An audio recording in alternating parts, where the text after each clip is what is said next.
बिस्मिल्लाहिर्रहमानिर्रहीम। अस्सलाम वालेकुम। A1 टीवी के साथ मैं हूं अनम नकवी। सबसे पहले न्यूज़ हेडलाइंस। पाक फौज ने भारतीय आर्मी चीफ का ताकत की बुनियाद पर सीज फायर का दावा बेबुनियाद करार दे दिया।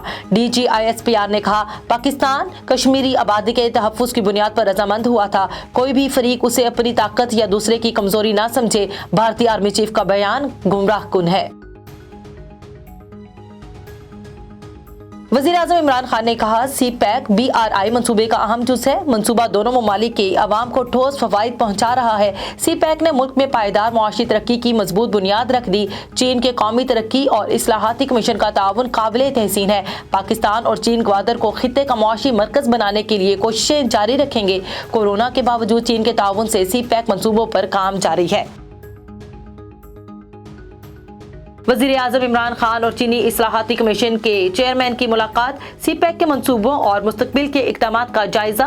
वज़ीर-ए-आज़म की चीन में प्राइवेट सरमायाकारों के साथ वीडियो कॉन्फ्रेंस। फवाद चौधरी ने कहा, चीन के सनअतकार पाकिस्तान के 18 सेक्टर्स में सरमायाकारी के ख्वाह हैं। वज़ीर-ए-आज़म बीजिंग ओलंपिक्स की इफ्तिताही तकरीब में शरीक होंगे। साकिब निसार की मुबैना ऑडियो लीक की तहकीकात के दरखास्त पर समाअत। Chief justice Islamabad high court Athar Minallah ने कहा, जब तक असल ऑडियो ना मिले कोई फोरेंसिक फर्म वाज़ेह राय नहीं दे सकती। हम फोरेंसिक कराएं और राय आ जाए कि ये ऑडियो मुस्नद नहीं। क्या ऐसी रिपोर्ट आने पर अपील में फेयर ट्रायल का हक मुतासिर नहीं होगा? इंटरनेट पर मौजूद क्या सारे इल्जामात की तहकीकात होनी चाहिए? क्या बार कौंसिल ये कहती है डिवीजन बेंच ये मामला नहीं देख सकता? इस्लामाबाद हाई कोर्ट ने अरशद मलिक वीडियो केस का हवाला देने से रोक दिया। चीफ जस्टिस ने कहा, जज अरशद मलिक वीडियो केस अपीलों के साथ ज़ेरे इल्तवा है। बयान हल्फी में अरशद मलिक ने वीडियो की तरदीद में बात कर रखी है। इस वीडियो पर कोई ऑब्जर्वेशन दे दें तो वहाँ केस मुतासिर होगा। इसीलिए कह रहे हैं कि हमें बहुत मोहतात होना होगा। इलेक्शन कमीशन ने अली अमीन गंडापुर केस का फैसला मौखिर कर लिया। विफाकी वजीर के वकील के जवाब जमा कराने के लिए वक्त देने की इस्तदा। कहा, इलेक्शन कमीशन रेगुलेट है, खुद फरीक नहीं बन सकता। मेंबर इलेक्शन कमीशन ने कहा, क्या ज़ाब्ते इखलाक की खिलाफ वर्जी हो और हम कुछ ना करें, कोई शिकायत ना करे तो इलेक्शन कमीशन खामोश बैठा खिलाफ वर्जियां देखता रहे। इलेक्शन कमीशन का मौलाना फजलुर रहमान के भाई ज़ियाउर रहमान को नोटिस। डिस्ट्रिक्ट मॉनिटरिंग ऑफिसर ने कल तलब कर लिया। ज़ियाउर रहमान पर बल्दियाती इंतखाबात में JUI उम्मीदवार की मुहिम चलाने का इल्जाम। वज़ीर दाखिला शेख रशीद ने कहा, नौशकई और पंजगोर मुकम्मल तौर पर सिक्योरिटी फोर्सेस के कंट्रोल में है। दहशतगर्द बुरी तरह नाकाम हुए।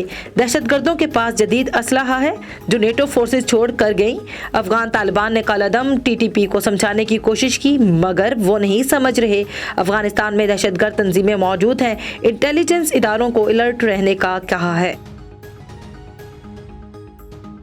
भारत अमन का दुश्मन, हमेशा बैनुल-अक़वामी क़वानीन और अखलाकियात की धज्जियां उड़ाई। पूरी दुनिया जानती है भारत ने पाकिस्तान के खिलाफ अफगानिस्तान की ज़मीन को इस्तेमाल किया।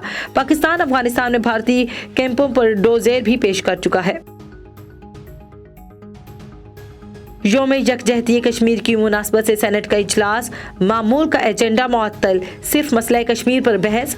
कायदे ईवान डॉक्टर शहजाद वसीम ने तहरीक पेश की। कहा, मकबूजा कश्मीर में इसराइली तर्ज पर गैर कश्मीरियों को बसाने की कोशिश की गई। पूरा कश्मीर भारत की जबरी जेल बन चुका है। सेनेट में अपोजिशन लीडर यूसुफ रजा गिलानी का भी कश्मीरियों से यकजहती का इजहार। कश्मीर बनेगा पाकिस्तान, पूरी कौम यक ज़बान। इस्लामाबाद के अहम शहरों पर भारतीय मुजालिम की अक्कासी करते बैनर्स और बिल बोर्ड्स नस्ब। पाकिस्तान समेत दुनिया भर में यौम यकजहती कश्मीर कल भरपूर अंदाज में मनाया जाएगा। कश्मीरियों से यकजहती के लिए सेमिनार होंगे, रैलियां निकाली जाएंगी। हेडलाइन से फिलवक्त इतना ही। मजीद खबरों से बाखबर रहने के लिए देखते रहिए A1 टीवी। A1 टीवी, सब पे नजर, अंदर की खबर।